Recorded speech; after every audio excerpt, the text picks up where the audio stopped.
Good afternoon, and welcome to the September ICOR webinar on backing up and recovering data. Today's presenter is Jim Nelson, and Jim is the board chair for the ICOR organization as well as the president for BCS. In addition, Jim has authored and is an instructor for many courses on some of the subjects that we're going to be talking about today. Jim? Hello. Thank you, Margot, for that introduction. Thank you for everybody attending. I'll just do a sound check to make sure I'm being received okay. Yes. Good. And one minor correction. Good morning, everyone. And I say that because I am coming to you from the Disaster Recovery Journal Conference, DRJ, which is in Phoenix. So we're in a different time zone than Central Standard. And just a little plug for DRJ, they're running their conference, and you can find out about it if you're not aware at drj.com.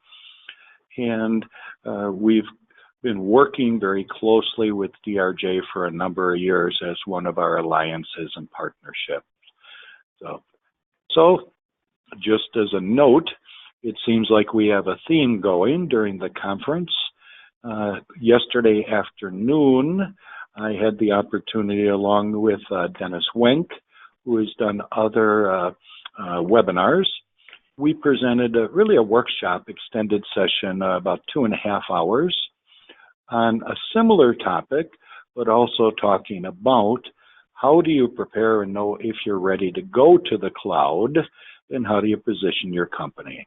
So it seems like we're doing a whole lot of data issues there, just as a background information. Good, and thank you for attending. Well, let's go ahead and go to the next slide, if you would, Margot. Well, I'm not the most handsome man, thank you, but there's a selection of credentials as it talks about. I am also an ISO lead auditor for a variety of standards. The benefit of that is I am helping organizations get credentialed and certified to various standards. And on my end, I get a chance to travel in and out of a variety of organizations across different sectors. And it keeps me fresh for what different companies are doing in their management system program. And as Margot moved through, I do auditing and I help with ICOR and education, and I really make a living. That's a lot of volunteerism. I make a living in consultancy. So next slide, please, Margot. Good. So as a result, you're going to get a question here. Are you asking some questions here, Margot? You will learn about any kind of questions. This gives you the opportunity to begin to put questions through. We have a lot of material to cover. So as we pick up these questions, I will work to answer as many of those as I can. And if they're open, we'll do a follow-up afterwards, as we do on all seminars, to ask anything that's really maybe deeply specific. Okay, next slide. Oh, there we go. Thank you. So what we're really talking about here is, at a high level, what is the importance of a data protection plan, which is the idea behind how you're backing up in different techniques. Keep clicking. And you have different architectures that we're going to talk about. Just click through these a little bit, if you would, Margot. Sorry. Hold back one, if you would. So every organization is different, basing upon their, quote, environment, how they prepare to back up and protect their critical data and the balance of their data, whether they do it, whether you're small, medium, large, global, or enterprise giant. So we're going to touch at a high level. We can't really drive down to every detail, but we'll talk at a high level of some of the different backup methods and why you're doing that, what's the driver, which normally it's when do you need to be back in business, which is, most of you are probably familiar with recovery time of objectives, not only for technology, but for your business. And that ties to what's the maximum amount of downtime or unavailability can we tolerate? And then we'll talk a little bit about some of the different terminology and backups that you may be hearing to make sure that you can continue your business. Next slide, please. Over to you, Margot. Yep, we have our very first poll, so I'm going to go ahead and launch that.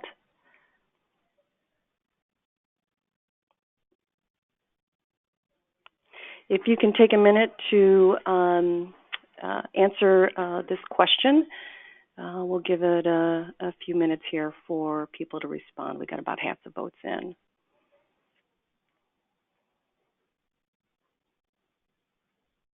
We'll give it a couple more seconds. We got about 70% of the folks voted. And we're going to go ahead and close that poll. Okay, given a quick look at the results, it looks like, a pretty good percentage of you folks have revisited either your business impact analysis, your risk assessment, or your application criticality. And it looks like it's 2/3, 69% have done that in the last 12 months. Why is that important? What is the speed of your business? What is the speed of your technology? What are the demands on your business? So keeping this information current has become more of aggressive of a concern over the last several years as we move faster in business. So, Margot, if you would, let's go to the next slide.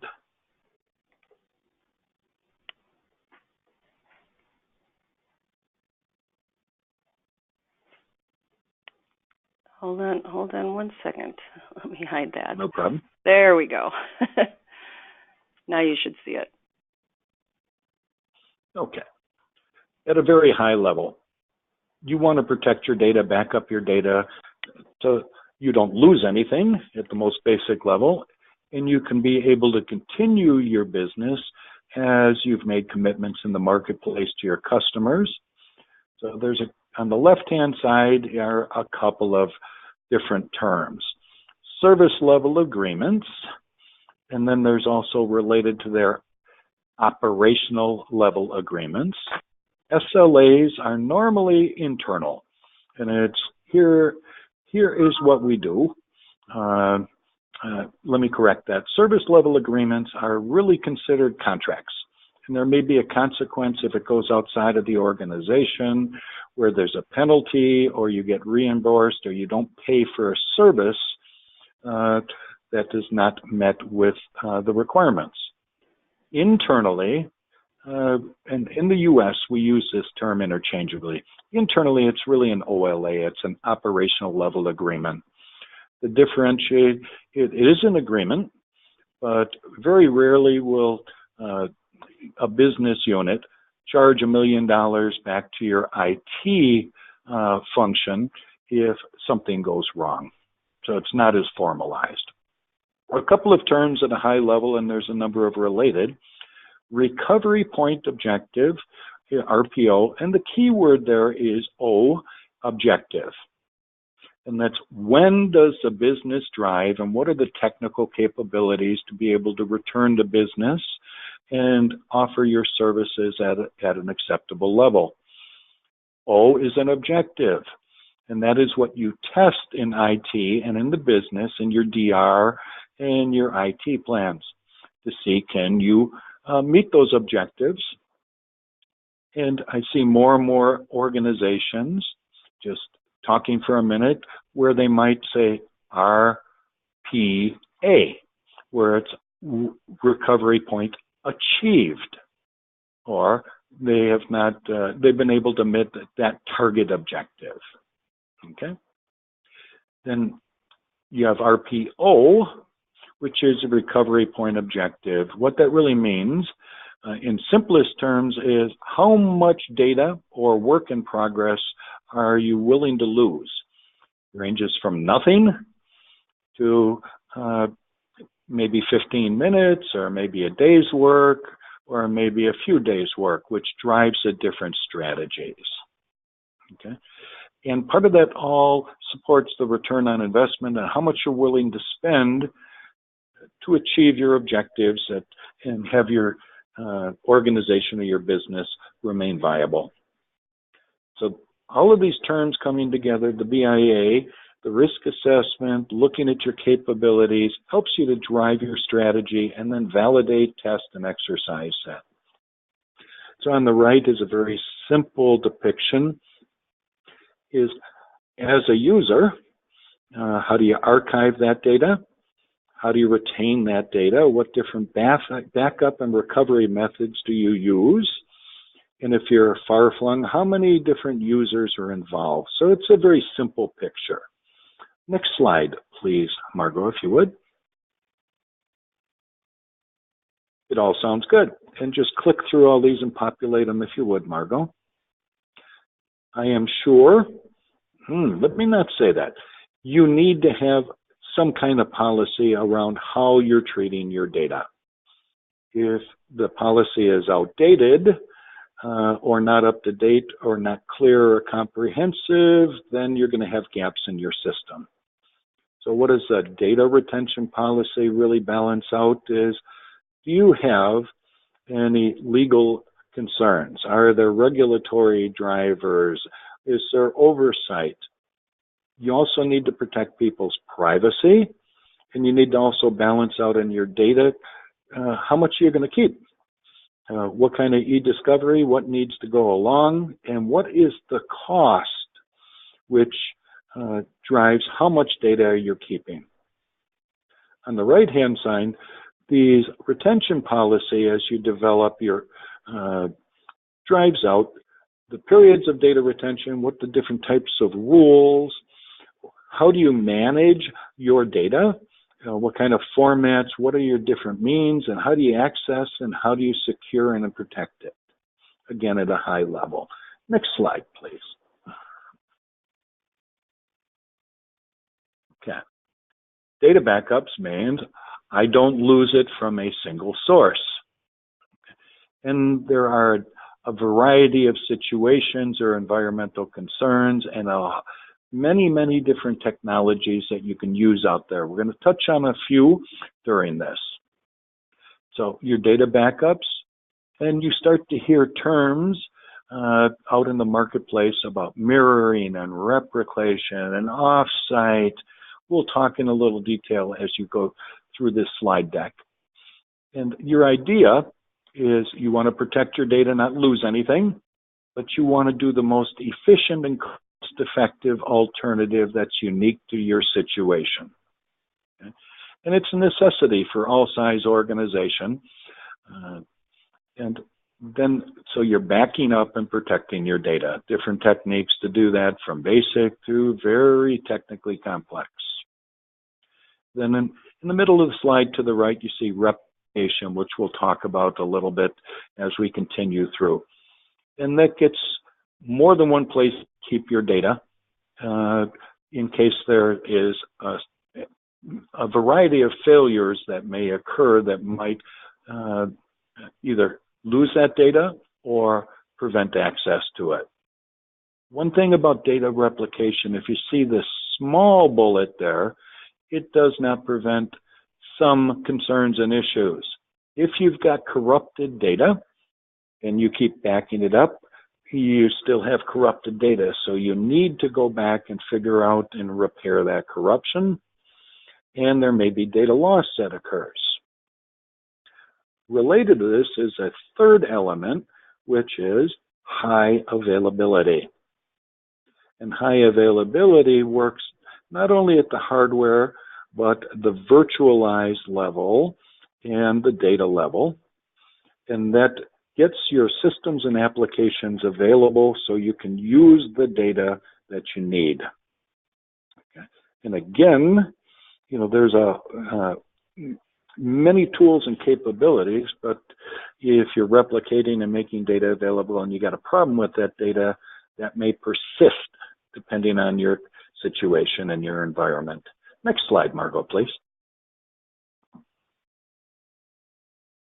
At a high level, and this is some basic things for your technical people, but some, if you're more of a business orientation, a backup makes sure that you're keeping your data, you're making a copy, you put it in a different place using different media, and traditionally that's helped you to be able to recover from an outage or disruption known as disaster recovery. Comparing backups to archives are a different issue. Archives takes your data offline, and it's either nearline or offline, and you need to be selective because if you're archiving it, there may be a time issue on how you can get quickly back to this data. And it really, when you're archiving, it takes your data outside of the backup circle and treats it differently. Next slide. Okay, some very basic and simple architectures just to depict on the top left-hand side of the slide. If you have a simple environment, you're using a server, for example, and maybe you do some storage on location or send it out to the cloud perhaps, but you back up a very simple environment. Down below that dotted line on the left-hand side is a more slightly complex environment where you have a lot of clients or users that then have a centralized backup server, and then that is sent off-site, hopefully, or backed up so you don't have a problem to lose your production or primary copy. Sorry about that.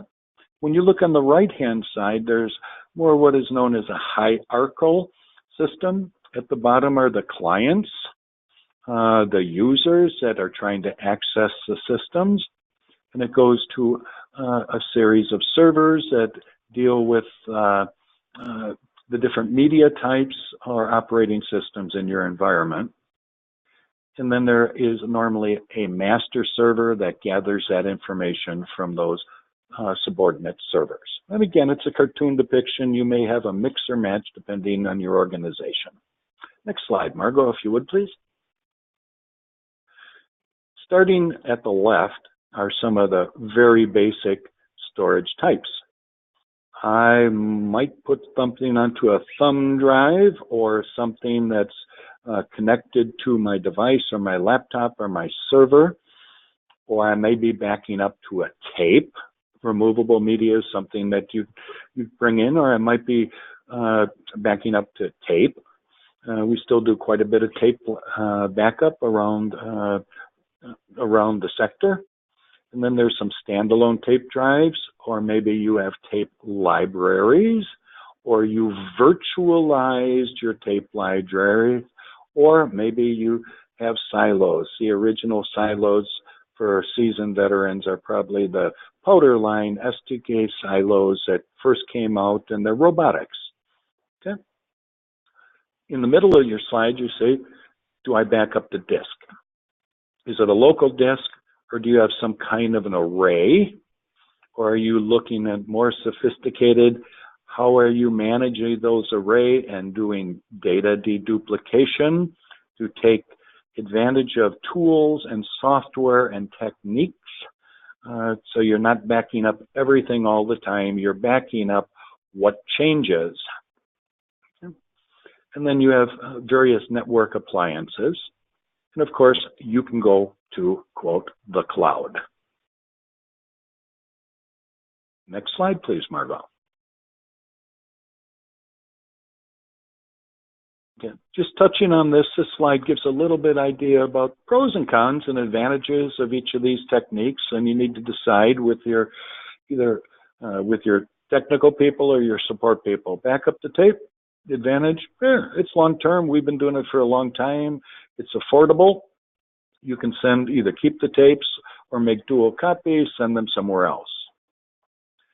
Some of the disadvantages, it's older technology, and it's traditionally a little bit slower because you're making copies, removing them, sending, etc.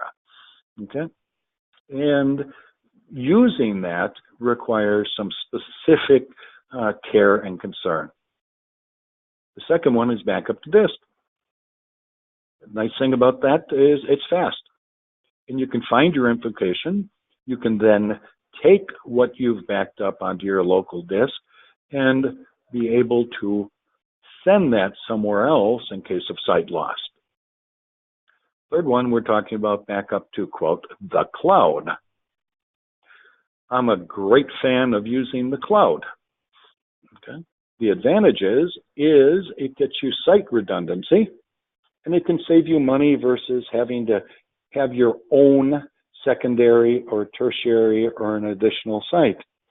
It also saves you cost and money against some of the traditional backups where you have to sign a subscription or pay some money to send your data and then use it and declare into a disaster recovery situation. 1 second. Excuse me. Then there's also more sophisticated, depending where you're at and the size of your data, is kind of backup staging. The advantage, you can deal with different types of media, different vendors, different operating systems, and it allows you to not only back up your information, but it gets you an additional copy, and it gets you long-term retention if you needed it. Disadvantage is you have more complexity. It costs you more money in the management overhead. Next slide, please.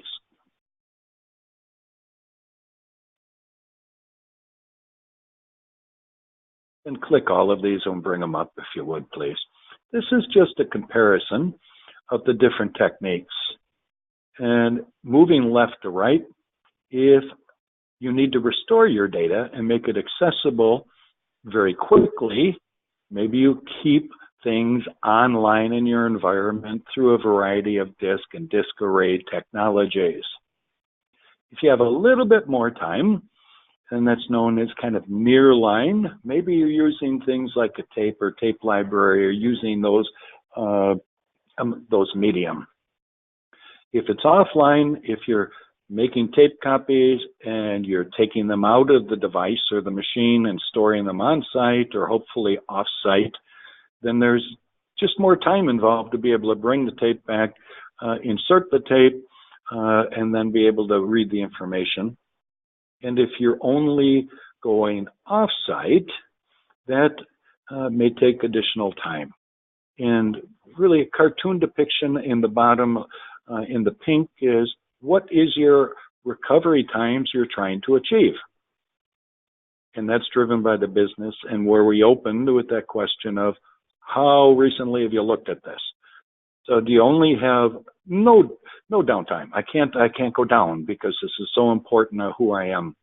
Or if it's just a matter of seconds or minutes or hours, or do you have shifts or days? And this is part of the entire process. And when you're doing the business continuity, the risk management planning with the business, and it goes without having to say, then it needs to be mapped and consolidated to what your technical capabilities are on the IT side. And it's always an iterative process. And then IT is pushing back and saying, here's what we can do or cannot do. And I think most of you are familiar with that battle as it occurs. Next slide.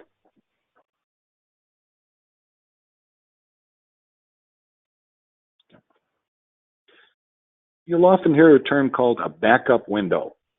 When can I run my backups where it does not interfere with my business or production? So is there a time where where it's lower usage or lower risk, or people are not accessing the system? And that really drives part of your strategy of when you do the backups and how much time you have for backups. And we've been battling these issues and capabilities going back to mainframe days and then through client server distributed, the whole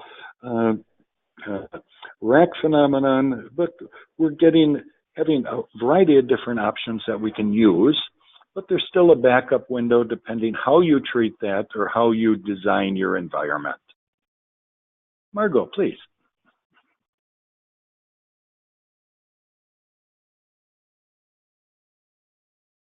And again, you have to have a policy. You have to have some time objective, what you're willing to lose in data and what you're not willing to lose and how quickly you can get it back. And this is just a screenshot of when you would do the backups. Is that some off hour in the middle of the night? Is that on a weekend or a holiday, etc.? So there's tools out there and policy configuration that help you to do this. Next slide, please. Go ahead, Margot. Okay, we have our next poll, and it is which backup methods do you use, and choose all that apply.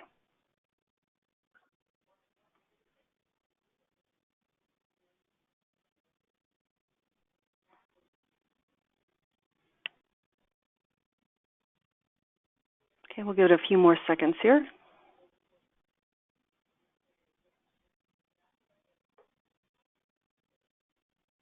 And we're going to close the poll. And Jim, there are the results. I see it. It's interesting. Yep. And I do recognize on the first one, tape is still being used.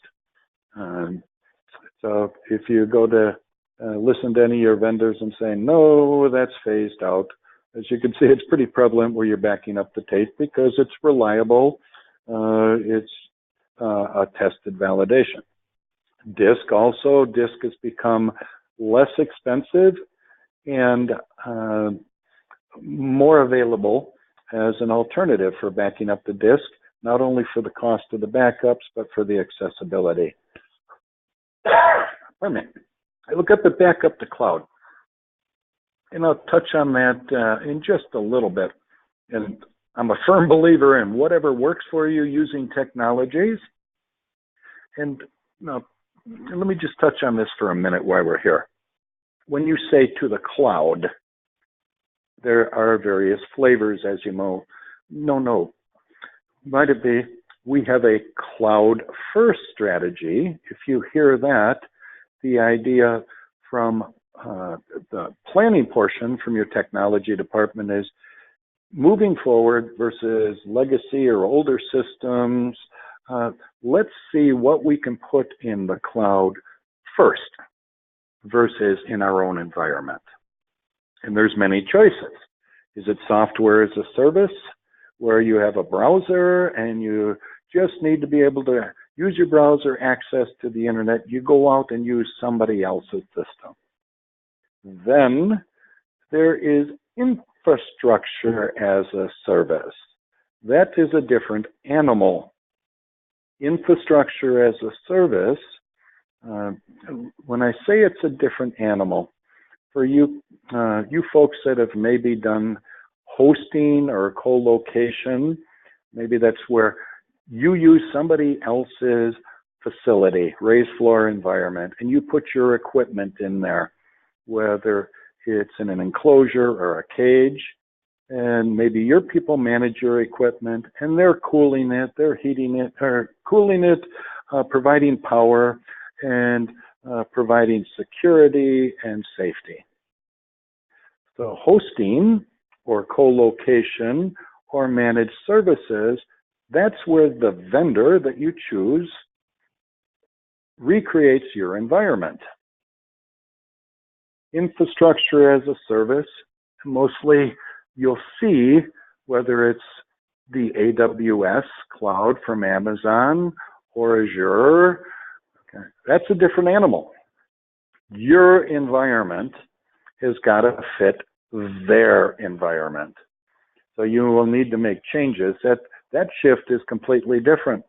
And that helps you make a decision of which solution or which choices are you going to use as a service provider.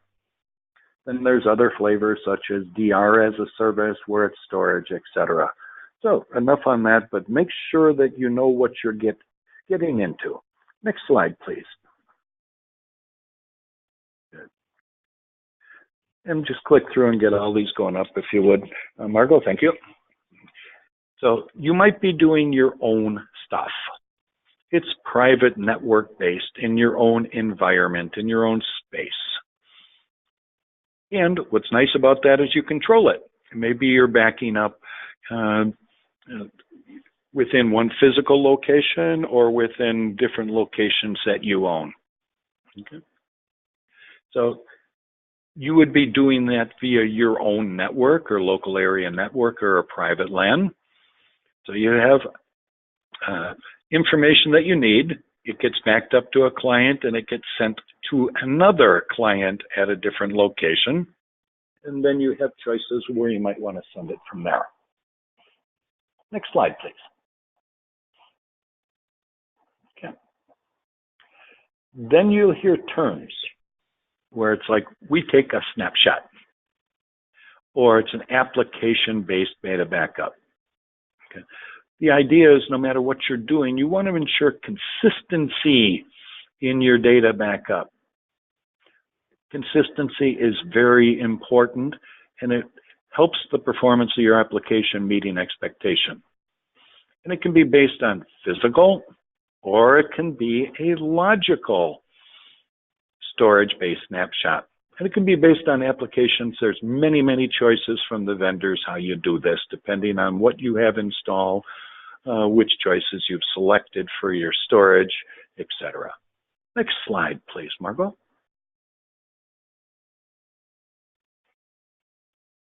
Okay, different choices that give you all your information and restorability. So maybe if you need that information, you back up everything that you have. And then you need to make sure that that backup or full data backup is valid, not corrupted, and is usable both in the backup data set in case you need to use it if you've lost your primary or production. There's certain tools, systems, applications where that's useful, whether it's email related or you're using VM or virtual machine storage and backup, or it might be Active Directory, or it might be different services, maybe it's SharePoint that you're using in different tools, just using some examples here. Next slide, if you would, please, Margot. Virtualization. Okay. Just for the non-technical. Okay. Virtualization has been around for quite a few years. And normally it's virtualizing your machine is where it started. And there's different tools from different vendors that allow you to do that. So probably some of the most popular virtual machine is VMware. Okay. And it depends what kind of virtual machines that you're doing and what software you're using. A key here, just once you're in VM, go back one, please. Sorry. Thank you. Virtualization is really designed to turn your physical equipment, those boxes that might be aging and rusting, into data through software. So virtualization is all about data. And if you're thinking about going to the cloud, you really need to be, for anything critical, you need to be virtualized to be able to avail yourself and work in the cloud in a meaningful manner. Okay? And again, there's many different flavors and choices that can be either driven by the unique vendor or by software tools. Okay, next slide. Then you hear the term like SAN, which is really a storage area network or a fabric that works out. So the idea of this is you can send your data over really a high-speed platform. Okay. And a storage area network is really about performance. There may be specific requirements or considerations that you work through depending on which vendors and hardware that you have picked. So there's a depiction up at the top on the right-hand side where you have client data. You send it into the SAN, and from there you can back up your data and move it around to backup servers and then get it to your ultimate backup destination. Next slide, please. Okay, good. At a high level, we'll talk just slightly a little bit or briefly about off-host backup. So that is basically where you split taking mirrors and snapshot to make sure your data is consistent, you don't lose integrity. So you can move that back offload off of the client server and send it somewhere else. And the idea is it has a minimal impact on the performance of your production or application servers. And it requires the ability, as you can read on the bottom left-hand side, to create a full picture or a mirror or a snapshot that is then moved to a different host. So you see in the bottom corner there, you might have a primary section, and then you mirror it for your data, and then you send it through the storage area network, and then get that data protected, backed up, or offsite as you need. Next one, please, Margot, if you would. Okay, we have our next poll, and again, this is a choose all that apply.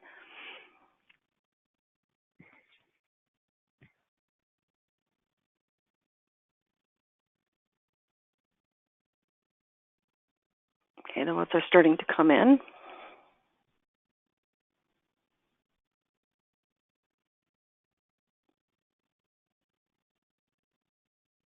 Give it a few more minutes here, a few more seconds.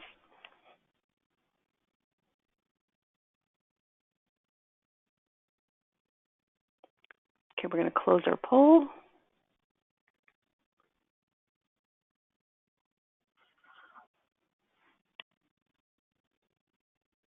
And Jim, we've got the results showing. Interesting. Okay. So I see the first one, there's 50%. I'm assuming everyone can see the screen since you're bringing it up. Snapshot and be able to get it off. And looks like most organizations are using a variety of methodologies, for lack of a better term, or approaches or mediums. Next slide, please, if you would, Margot. Thank you for participating, folks. Okay.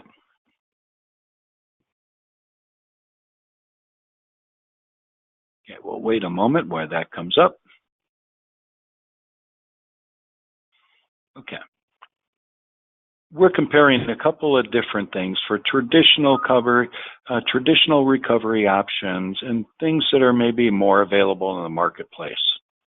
The traditional system recovery really involved reinstalling the operating system, and then any drivers or software, any kind of backup software, and finally you get to restoring the actual data.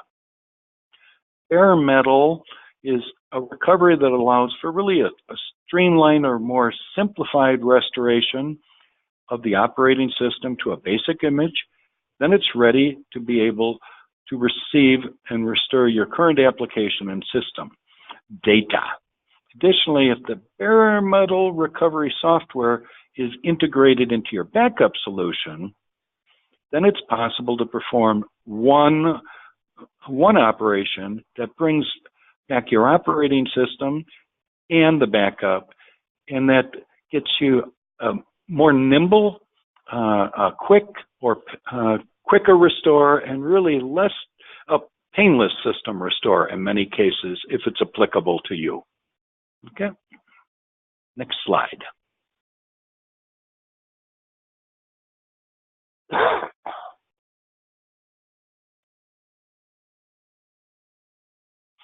Okay, wide area connectors. This comes into place if you're using clustering technology and you're using a blend of high availability. So In a wide area network, using clustering, the connector or the wide area connector process is used to communicate between clusters.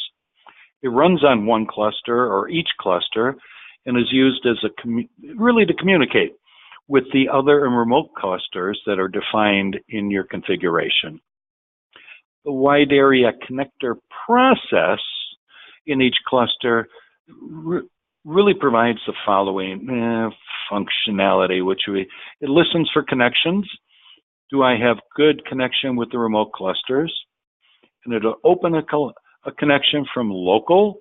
Maybe you have a high availability engine, and it registers information on the local and the remote cluster, and it does a heartbeat to make sure it's still there. Then it would open that connection to other wide area connection or processes or other clusters, and this infers that you maybe have a larger cluster or a global cluster approach. It also communicates or broadcasts attributes that update the message across the high availability engines or any of the remote connectors. It accepts commands, it sends commands, and it starts that working.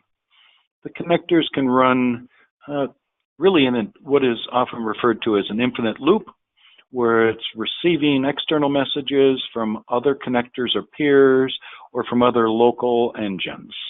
Okay? If you're more sophisticated, you're probably using this to some degree. Sophisticated, I apologize for that statement. If you have a more complex environment and you have a larger footprint, that would be appropriate. Sophisticated, I redact that comment. Thank you. Okay. Margot, if you can move to the next one. Okay. Then we have a thing called global service groups. And that's really, if you're using clustering technology, it's the way to work, as it says, span between multiple clusters. And it keeps a list in these service group of available local systems and what's remote. And there's normally additional, quote, attributes that differentiate it from a local service group.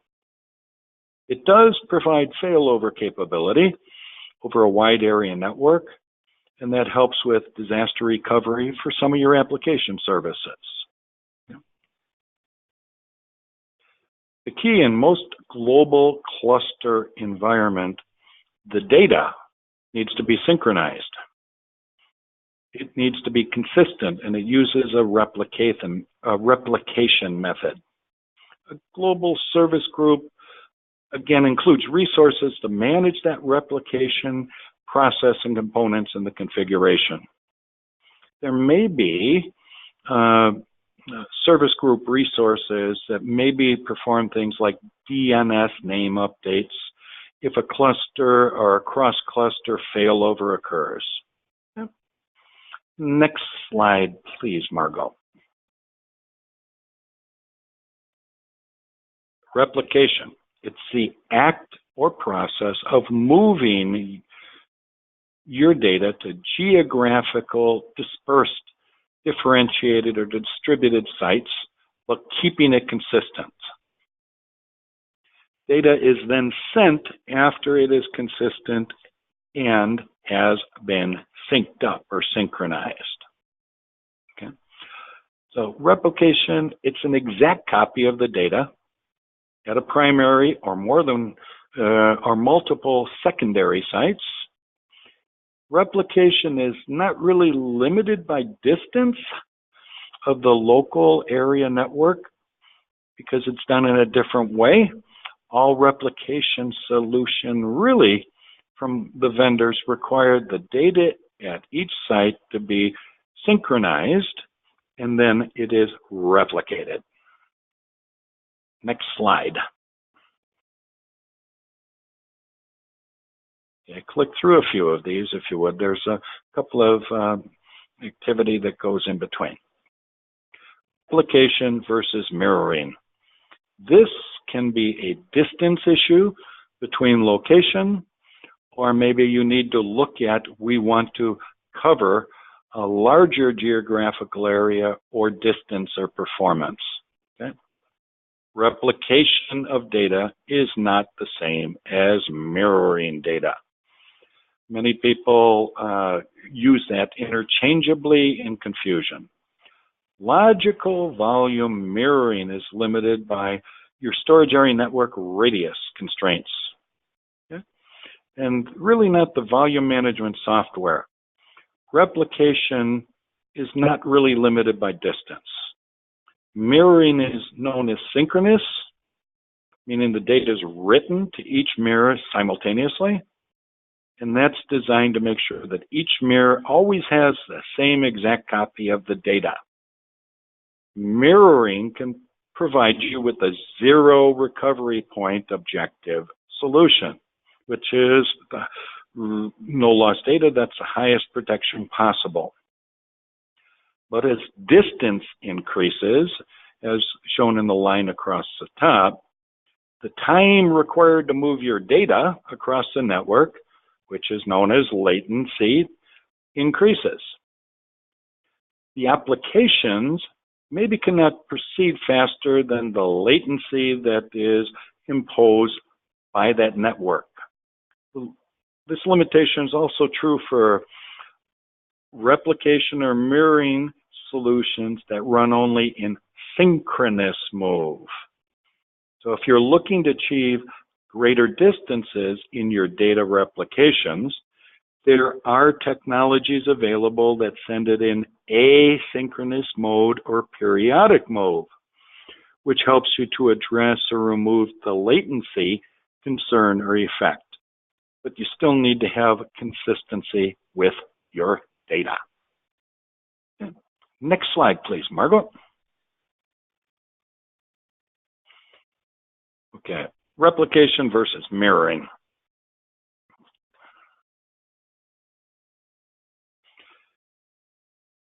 I've kind of alluded to this term. Replication can often be overused, misused, misunderstood.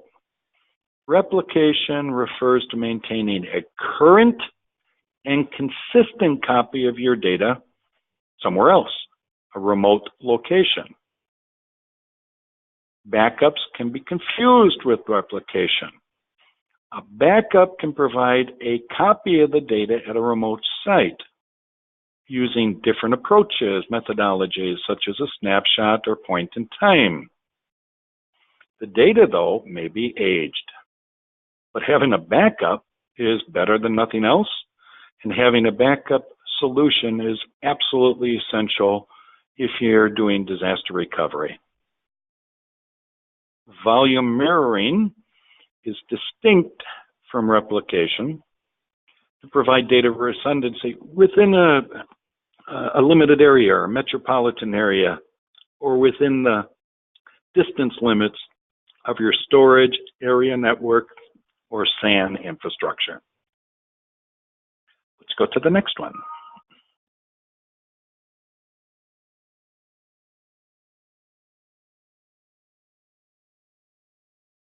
Okay, several different replication modes, and kind of watching the time here and move through a few of these.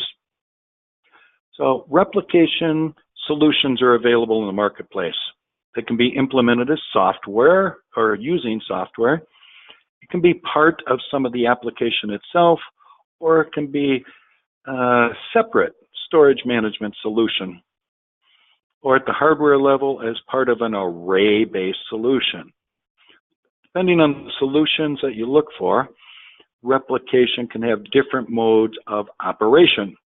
Each of these replication options really need to be determined what fits best at your unique situation. So there's mode, again, I'd mentioned synchronous and asynchronous, and then there's periodic, which means it's done at selected points in time. And what is their location side of that? Is it a database or an application? Is it host-based or is it hardware-driven? Some items to discuss with your team. Next slide, please, Margot.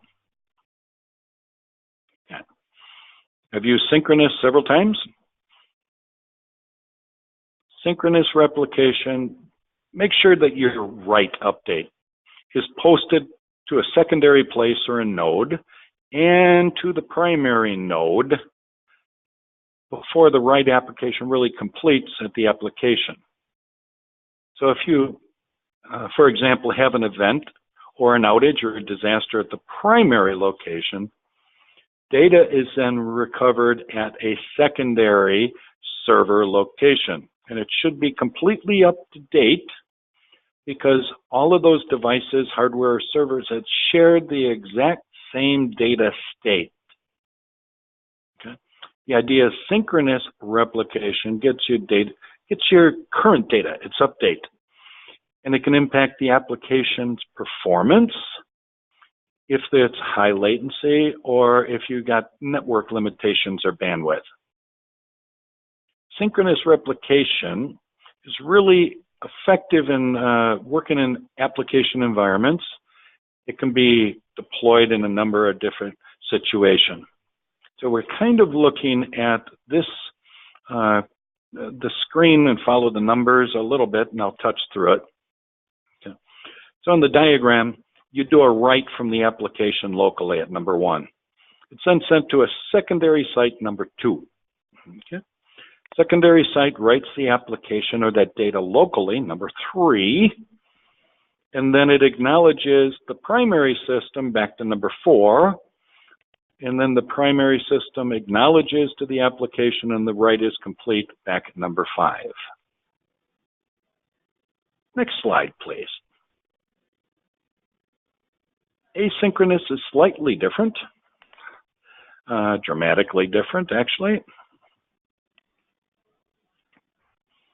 So during asynchronous replication, application updates are written to the primary host and then they're queued up. So if you look at this diagram, a write from an application is written locally, that's number 1. Then the application acknowledges that the write is complete at number 2. At a later time and when convenient, the write is sent to number 3, to a secondary site. The secondary site then writes that data locally, which is beta number 4, and then acknowledges that that write is complete going back to number 5. A simple depiction and overview of how that works. Next slide, please. This slide talks about periodic.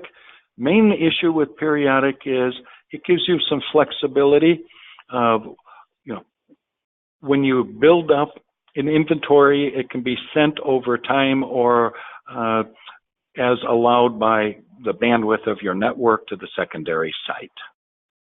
Good. Next slide. Main thing, you need to maintain consistency if you're going to do something as a periodic replication. And that's where you may hear terms like snapshots are used to make sure that the data integrity is there. And then there's a secondary copy that's only updated and completed once the snapshot is sent and acknowledged from the primary. So talk to your technicians on that a little bit. Next slide, please, Margot.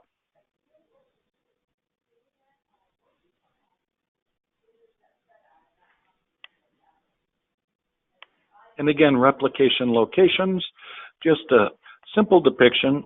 You got a primary site with some applications and some hosting, maybe you're using some kind of volume or storage replication, sending it to a secondary site. And the secondary site is what's feasible based upon your environment and your location. And that changes geographically around the world. If you're on a continental shelf, if you're in the USA, for example, or North America, you have more options. If you're in an island environment, you may have less options on how to get that distance and secondary site available. Next slide, please. Okay, we have our last poll.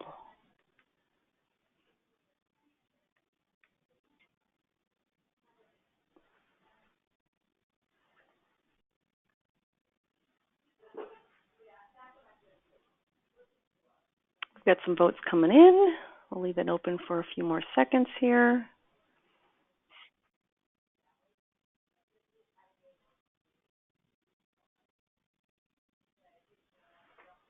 And we'll close the poll.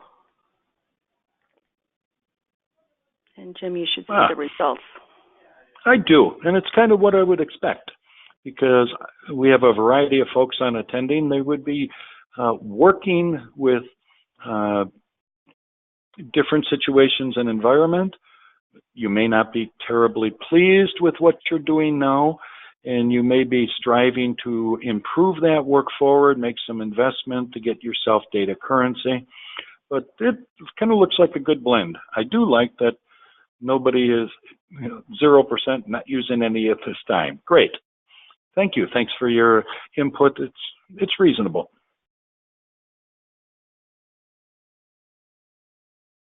Some basics. Pardon me, I've been watching articles, publication, how far away is a recovery site and how far should it be away for probably 25 or 30 years. That's driven on an individual decision. And when you read white papers and positions or presentation, you'll probably hear some weasel words, pardon my term, it's like, well, as long as the secondary site is not affected by an event impacting the primary site. So the ideal, things that you'll need to consider based upon your organization, location, what you do, how dynamic and active and time constraints on your business. Having a recovery site should be far enough away in case you lose the primary. Okay. When we look, there's a case study frequently. We're seeing things that are happening with severe weather conditions and flooding on the Atlantic seaboard and affected entire communities. Last year we saw that happening in the Southwest and the Southeast. So there could be major impacts, and that might impact your ability to stay in business, your impact to be able to move from site to site, or the utilities. Okay. So if you can get to a separate support system, that's ideal. If you can get it at a larger distance and have geographical spread, that's a challenge that we all fight. So a recovery site really drives upon your business. And circle back to business impact risk. Do you want a hot site where you don't lose any data or very little data and very little service? Do you want something that's warm and that's driven by how quickly you need to get into business? Or a cold site, traditionally, it's like, we'll get that up and running as quickly as we can, best efforts. There is no silver bullet on this. Again, using infrastructure and cloud technology may help you solve this in a more cost-effective manner than building out geographic locations and capabilities. And that's an individual decision. Next slide, please, Margot. Okay. No matter what you do in DR, automate your DR wherever possible, avoid downtime, understand attributes and dependencies, workflow, input, outputs in your systems and your application, whether they're physical or virtual. Next slide. And again, some common marching principles. You want to minimize single points of failure or single dependencies. Make sure you can validate or do some kind of regular recovery testing exercise ongoing. Automate as much as you can and try and manage that complexity and cost. But it has to be across your entire environment, storage, network, your systems, and services. Next slide. This is a basic. I'm looking at the time. I'm going to just show, a lot of times I look at the C. Edward Deming and Quality Plan, Do, Check, Act model, PDCA. Simplified here is plan. What do I need to do? Why am I doing this? We open with business impact, driving what's your time phrase and your appetite for losing data. What applications, are they legacy or are they cloud first? Then you deploy your solution and make sure you do your protections, and then monitor, test, improve as you go. Next slide, please. Disaster recovery in a virtualized environment. There are many benefits as you look at this and talk with your technical teams of going to the cloud and virtualizing. But again, as a colleague of mine said, it is moving hardware to data. Next slide. You have some choices in a virtualized environment for DR, production site to DR site, so it can be application failover or virtual machine just as a unit of DR failover at a very simple level. And as you look in between, you know, whether it's using things like AIX in the Solaris world, or whether it's automating virtual machine for your IP and DNS and net masking alternatives. Next slide, please.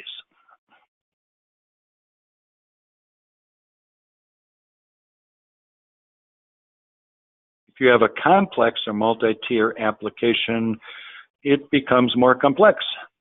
So you need to start and stop and have some automation and spend some time on this slide. Speaking of time, I'm also watching how we're rolling on time. So go ahead and click Margot on here. There's some automation on this slide. So as your production site comes, go back one, please.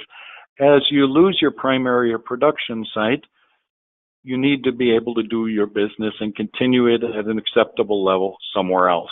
So this is a very simplistic way of depicting a very complex environment. So thank you, Margot. Let's go to the next one. Good. So a couple of key points. Make sure you have a strategy and a plan and a policy for protecting your data. And that should be agreed to and understood from technology and across the business.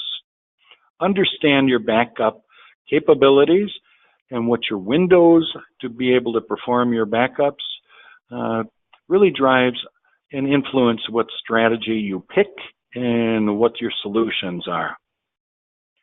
If you're not backing up your data or replicating your data, your disaster recovery has challenges. Automate wherever you can to move faster and prevent downtime and manage interdependencies. Next slide, please, Margot. Okay. And here I'll just make a couple of comments. As you've seen, we've touched a pretty complex area, a complex issue at a high level. ICOR does provide many, many different choices to help you. And in complete disclosure, this critical environments technology professional, I am actually teaching that this week and going through the detail. Just sharing information. And I think you'll find it's a dynamic course. Back to you, Margot, for the closing. Thank you for everyone for attending, and good day to you. Yes, thank you, Jim, and thank you for all those who attended. Just to keep you updated on the upcoming webinars that we have in this series, you'll see we have 3 more webinars in October, November, December. And we hope you can attend those as well. And for those of you who would like the recording of this webinar, you will find it on the ICOR website. And Jim, we did have some questions that came up. Could we answer those and send them out to the folks that attended via email? Sure. All right. Thank you again. I'd be more than happy to do that. Thank you again, everyone.